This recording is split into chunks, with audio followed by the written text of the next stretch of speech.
In the headlines, Korea's National Assembly is back at work, technically, with the opposition party's boycott, though, over the ferry bill. Political bickering and uncertainties remain. South Korean President Park Geun-hye says in an interview with Reuters that the door is open for talks with North Korea as long as Pyongyang shows sincerity in seeking a constructive dialogue. And U.S. President Barack Obama declares the Ebola epidemic in West Africa a global security threat and orders 3,000 U.S. military personnel to the region.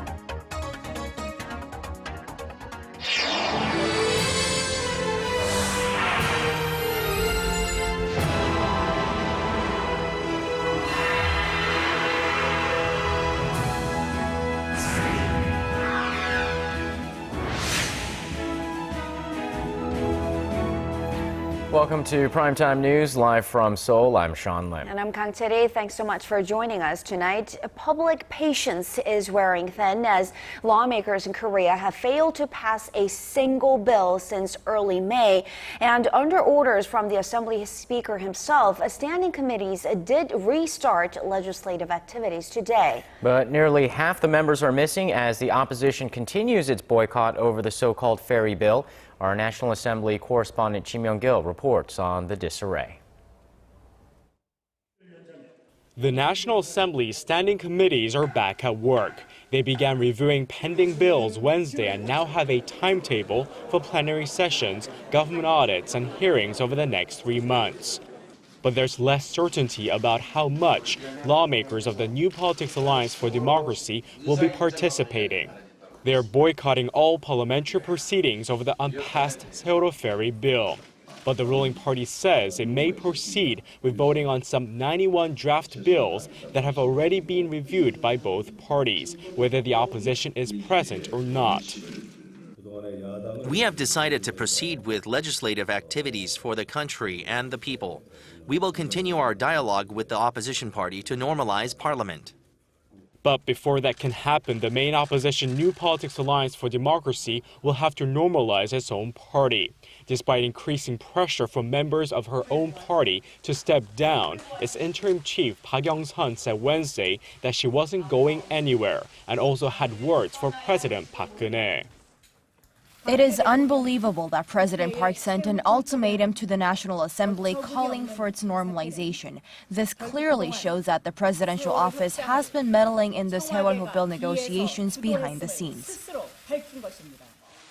Park also said the main opposition would resume talks with the ruling party over the much contested bill that would set up an investigation into April's ferry disaster.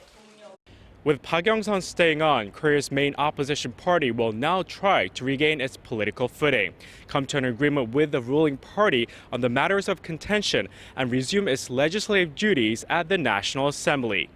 Ji Myung-kil, Arirang News.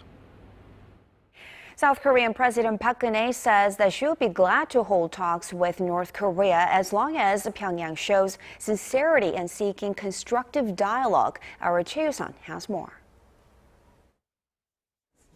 With North Korea still unresponsive about the South's proposed talks to improve ties, President Park Geun-hye, ahead of a trip to the UN General Assembly next week, left the door open to engaging with the North.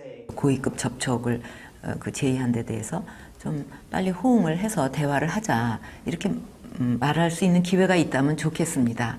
또 외교장관끼리 뭔가 그런 문제를 가지고 대화를 할 수 있는 기회가 있다면 그것도 뭐 바람직하다고 생각합니다. Although officials from the two Koreas have no plans to meet on the sidelines at the UN, there's growing speculation that they may come in contact. North Korean Foreign Minister Lee Soo-yong, who is attending the global summit this year, is Pyongyang's highest-ranking official to do so in 15 years. Starting her second year in office, President Park has been seeking ways to normalize relations with the northern neighbor and for the two Koreas to prepare for reunification. 분단의 고통을 해소하고 극복하고 또 평화 통일 준비를 위한 것이라면 저는 누구하고도 대화를 할 수 있다고 생각을 합니다. 이제 여기서 중요한 것은 어떤 대화를 위한 대화보다도 진정성과 실천 의지라고 생각합니다. The Korean president also had a message for the Shinzo Abe administration regarding Tokyo's whitewashing of having coerced Korean women into wartime sexual enslavement. 이분들에게 사과하고 또 명예를 온전히 이렇게 회복할 수 있도록 일본 정치 지도자들이 결단을 용기 있는 결단을 내리기를 바라고 있습니다. 또 그렇게 해야 경색된 양국 관계도 좀 푸는 지름길이 되지 않겠는가 봅니다. Attention now shifts to President Park's diplomacy during her stay at the UN and what message she will have for regional neighbors in her first UN General Assembly address. Choi Yu-sun, Arirang News.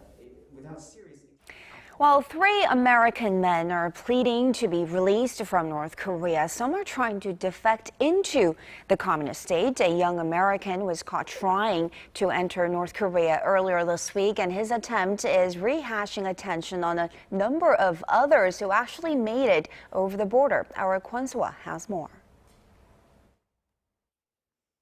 An American man tried to defect to North Korea. You heard correct. A U.S. man didn't try to defect from North Korea, but to North Korea. And he attempted to do so by swimming across the Han River, a major river that borders with North Korea and also runs through Seoul. The U.S. citizen of Arabic descent was caught by South Korean Marines late Tuesday evening. He was said to have told officials that he wanted to meet North Korean leader Kim Jong-un.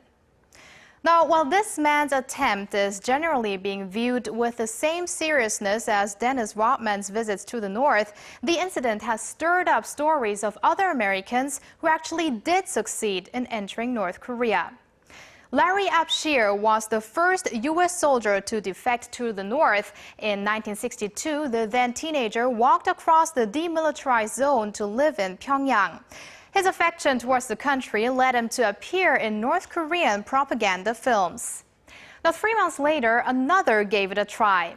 James Dresnock is the last U.S. defector known to be still alive in the north and became the subject of the documentary Crossing the Line. And reports say he tweets from Pyongyang. And there is Jerry Parrish and Charles Jenkins, who joined the other soldiers later on. Now, Jenkins now lives in Japan with his Japanese wife, who was abducted by North Korea. U.S. defections continued in the 80s when an infantryman stationed in South Korea shot the lock of the DMZ open and worked as a school teacher there. But his joy didn't last long as he drowned while fishing 2 years later. In 1996, Evan Hunziker, a Christian missionary, swam across the Yalu River from China. He was brought back home by then New Mexico Congressman Bill Richardson. Now, while the stories of these individuals who voluntarily tried to defect to North Korea may make more interesting talking points, 3 American citizens are currently being held captive and waiting desperately for help to get out of that very place. Kwon-swa, Arirang News. The annual UN General Assembly kicked off on Tuesday, New York time, with a general debate session set to take place next week. Heads of states will flock to the city to discuss the world's most pressing issues, and as our Hwang Sung-yi reports, that includes North Korea's human rights. The United Nations General Assembly opened its 69th session at its New York headquarters on Tuesday. Addressing officials from the 193 member states, General Assembly President Sam Kutesa declared this year's theme of delivering on and implementing a transformative post-2015 development agenda. Next week, scores of heads of state and government will gather for the annual general debates, which will run from September 24th through October 1st. The lengthy list of topics includes poverty and hunger, persistent unemployment, violent armed conflicts, climate change, and more. Just in recent months, health systems in West Africa have been overwhelmed by an unprecedented Ebola outbreak, while new security challenges have emerged with acts of terrorism spreading fast in Iraq and Syria. U.S. President Barack Obama will host the UN Security Council summit next Wednesday to seek countermeasures against Islamic terror groups. A ministerial meeting on North Korea's human rights issue, presided by U.S. Secretary of State Sean Lim, will also take place. President Park Geun-hye will take to the podium on the first day of the general debate and seek support for her vision for reunification and peace building in East Asia. North Korean Foreign Minister Lee Soo-young will also speak on the UN stage on Saturday. Hwang Sang-hee, Arirang News. The selfie craze has been both viral and global for a while now, and the way in which we take selfies seems to continue to change constantly. That's right. People are perfecting their selfies from never-again moments. How? Our Shin Se-min tells us more. First, let me take a selfie. Immortalizing moments with our faces in them. Self-portrait photographs, better known today as selfies, know no geographical, gender, or age boundaries. The selfie craze has gone global in recent years. Taking selfies are more convenient than having to ask other people. Also, I know which angles and poses best compliment me. I prefer taking selfie rather than someone doing it for me because when I ask others to take photos of me, I get more uptight and it shows in my facial expression. And riding the trend is this latest gadget, the so-called selfie stick, which gives photo takers an extra inch of arm length to make it easier to take the perfect selfie. Sales of this meter-long pole this summer in Korea, owing in part to the surge of single vacationers, prove its popularity. In the past month, we have seen a 20-fold increase in selfie stick sales, and the demand continues to rise. All right, and to tell us more about this special report, Se-min joins us here in the studio, and along with my own selfie stick, I got this for free at the airport from the telecom company, but I've never used it. I don't know how to do it. How does it work can you show anyways? us? Of course, if your smartphone comes with a timer camera or function, if not, you can also download an application that allows you to do that, in which I have already done.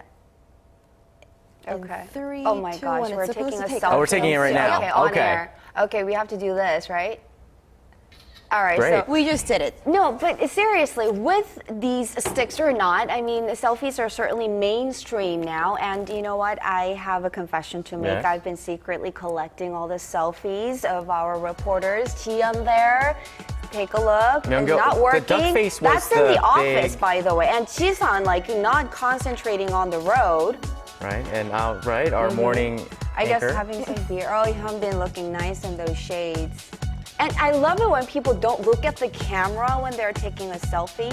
Oh, and make it look like somebody else had Exactly. taken it. That's a And mark of Paul a is trying to do true that right now, right? professional. Yeah. Oh, there was mine in Okay. the office. Huh. I didn't think that you would do that. And the trio, of course. And Minji is the winner. She knows how to work with the filter and the lighting. And the pose. There's the angle that you get. Exactly. And Chihei and Yusun. And there's Oh, Yusun. I wonder So, what that is. and who is this person? Interesting. Yeah, I have that moment that rarely comes, actually. Yeah, okay. Yeah. Well, you know, sometimes I think of this as a narcissistic. That's Oh, what I you had call to it. say that right after my Yes. selfie. Well, I don't know. Why? I didn't put together No, but that. then these selfie sticks do help us get the background. So it's not Yeah. really about us. And then it triggers the right dialogue as to, you know, what I was doing, what I was feeling. So it's more about it's for the viewer. That's true, Yeah. but a lot of people seem to connect or link the selfies to the concept of narcissism. And I actually spoke to a psychology professor about the selfies, and he said here in Korea, especially here in Korea, where many are hyper-wired and hyper-connected, they tend to feel as if they need to present a better side of themselves. The selfies that are being taken by the majority of Koreans are hardly an act of narcissism. A small study of selfie takers shows that they are partly influenced by their own insecurities about their appearance. So they are taking selfies in a way they think is a good representation of them. And basically, just in that interview with the professor, he was saying that a lot of the psychology behind Korean selfies is a little different from the narcissism because they tend to care a little too much about how people perceive them. So it's a different concept that he was talking about. Okay, well, I mean, if you do anything excessively, it's not good. But I think these, the selfie sticks are certainly the byproducts of people wanting to express themselves on Facebook and Instagram, which we try to stay away definitely from. The it thing to have this summer. I saw it on the streets everywhere. Yeah, well, you know what, Simon, thank you so much for this great story. We'll leave it there, and you can go home now and take a selfie before you go to sleep. Will do. Thank you. Curry's comments came in response to your gateway to the day's biggest stories in Korea and around the world. Breaking news, the hottest interviews, and a whole lot more. Join Arirang Sean Lim and Kang Chery from the heart of Seoul. News begins now. Primetime news, weeknights, live at 10 on Arirang TV.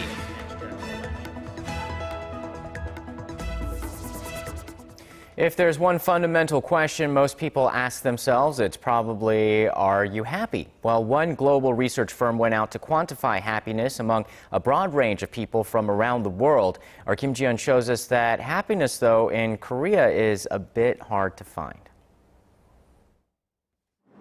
How happy are you? It's a question that may not have a simple answer, considering all the variables. But it's precisely the question that Gallup and Healthways, a US-based health tracker, asked 130,000 people from 135 countries for their global well-being index. It found that the vast majority of people living in Korea are not all that happy. Less than 1 out of 5 Korean respondents said that they were well off in most aspects of their lives. When asked how far along they were in achieving their long-time life goals, most respondents from Korea answered that they were struggling. Most also felt they were struggling with maintaining the relationships in their life. However, more than 35% said that they were thriving in terms of their financial well-being. In the remaining categories, such as sense of community and health, a majority of Korean respondents said that they were struggling as well. All in all, Korea came in 75th overall in the survey, well below neighboring countries like Taiwan and Japan, as well as other Asian countries such as the Philippines, Thailand, and India. Panama topped the list with more than 60% of respondents saying that they were thriving in more than 3 elements. Kim Ji-yeon, Arirang News. It's autumn when Korea's royal palaces start leaving their doors open for visitors well into the night. One of the palaces that has begun extending its visiting hours to 10 p.m. is Changgyeong Palace. Our Kim Min-ji takes us there. Soft, ambient lighting sweeps over Changgyeong Palace. Friends and families take in the beauty of the royal palace. Lovers follow the trails once used by kings and queens, while others simply capture the moment on camera.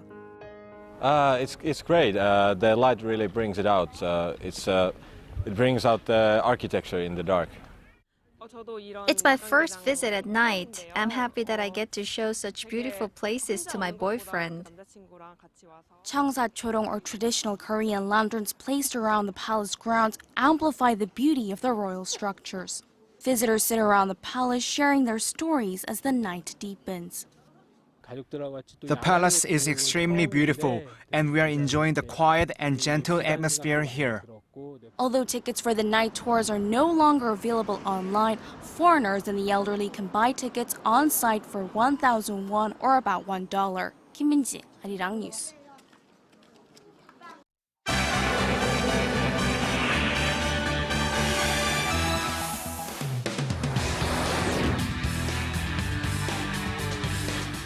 U.S. President Barack Obama has called on world powers to launch a global response to the growing Ebola outbreak in West Africa. With more, we turn to Paul Yee at the News Center. Paul, over the past few weeks, we've seen this disease escalate to what's now being called a global security threat. That's right, and those were Obama's exact words on Tuesday when he described the growing health crisis unfolding across the countries of Guinea, Liberia, and Sierra Leone. Speaking at the U.S. Centers for Disease Control and Prevention, Obama unveiled plans to send 3,000 military personnel to the affected region. The measures included building healthcare facilities, training hundreds of healthcare workers, and setting up a command post in the Liberian capital of Monrovia. The announcement comes as the Ebola death toll has reached nearly 2,500 since the epidemic began earlier this year. And staying in Washington, a top military officer has hinted at the possibility of deploying American combat troops in the fight against the Islamic State group. Speaking at a Senate committee on Tuesday, Chairman of the U.S. Joint Chiefs of Staff General Martin Dempsey stressed that there could be a scenario in which Washington would be forced to act. If there are threats to the United States, then I, of course, would go back to the President and make a recommendation that may include the use of U.S. military ground forces. In response, the White House, Pentagon, and the State Department all reaffirmed that they had no intention of sending ground troops into Iraq in a combat role. Instead, they said U.S. personnel will remain there to serve as advisors. And the financial world is waiting in anticipation as China's e-commerce giant Alibaba is set to launch a new tech IPO on Wall Street. China's largest internet company is forecast to raise a record $24 billion when it goes public on Friday. Sources say demand for shares of the company founded by Jack Ma have been overwhelming, but experts say investors should remain cautious of the hype. I mean, it's a fantastic thing for China that Alibaba is going to be the highest valued tech IPO in history. But I think you have to differentiate between Alibaba, the company, which is doing really well, and this as an investment for an individual investor. Although being a household name in China, most analysts agree that building a large market share in the U.S. will be the biggest challenge for Alibaba. And finally, NASA has announced it will award an unprecedented contract to U.S. aerospace firms to help build the next generation of spacecrafts. Under the deal, veteran contractor Boeing won its bid worth $4.2 billion, while the startup SpaceX was given $2.6 billion. Both companies have been tasked with building a so-called commercial space taxi system for the International Space Station by 2017. NASA said turning the project over to the private industry will allow it to focus on other missions, such as sending humans to Mars and beyond. And that wraps up our look at international stories making headlines around the world. I'll see you back here tomorrow night.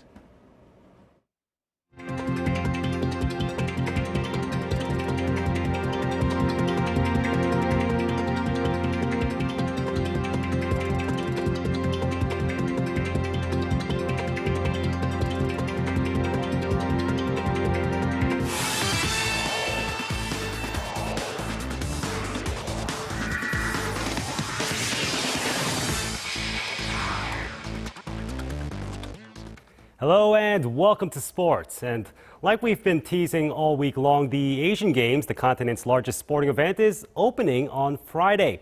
Thousands of athletes from Asia have converged on Incheon with opening night just 2 days away. Song Ji-sun has more.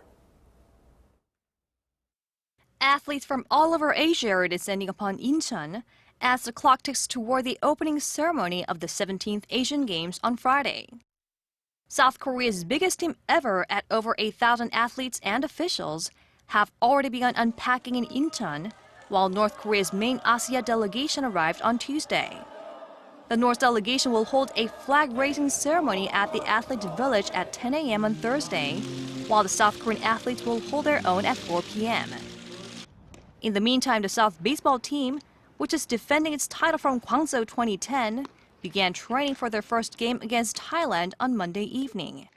The Korean Baseball Organization is taking a 2-week break to allow for its players to compete in the Asian Games. KBO action will pick back up at the start of next month, with the home stretch for the race toward the playoffs. South Korean fencer Nam Hyun-hee and archer Oh Jing-hyuk will be representing the 13,000 participants on the opening night of the Asian Games 2014. But we still don't know who will be lighting the Asian Games torch at the opening ceremony.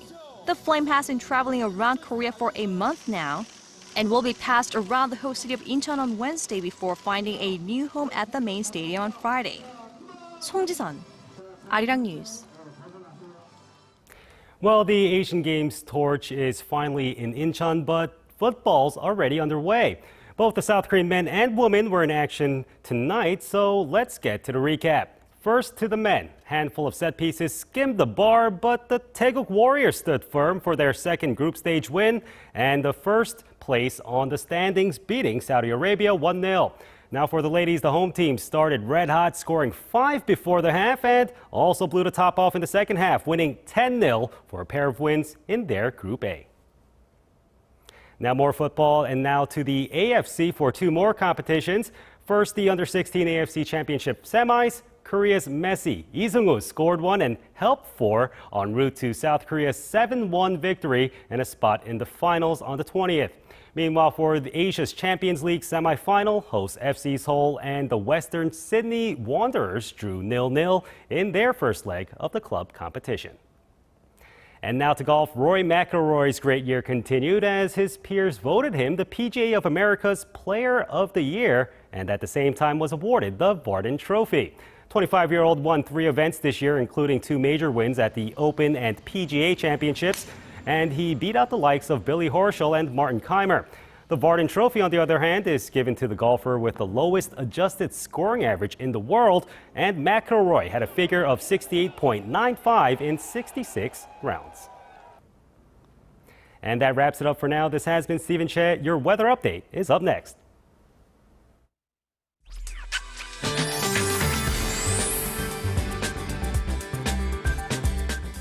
Happy Wednesday, everyone. Welcome. I'm Kim Bo-kyung with your weather updates. It was a nice and breezy day here in Seoul despite cloudy conditions, but at the moment, autumn showers are falling along the eastern coast. Well, things are pretty much the same over in Jeju as well as areas down south, with rain expected to continue through tomorrow afternoon. On the other hand, the central regions are looking at relatively clear skies. Now, sunny and breezy weather is in store through Saturday, but heads up for those of you making plans for the weekend that there will be another round of autumn showers on Sunday.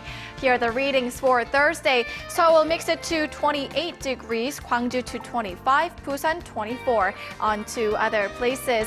Jeju hits 23, Dokdo and Mount Kumgang 21 and 24. That's all for now. I'll be back with more updates after midnight. See you then. All right, thanks, Po-kyung. That's primetime news for this Wednesday. I'm Sean Lim. Come back at midnight for Late Night Edition. And I'm Kang Chery. Thanks for watching, and we'll see you soon.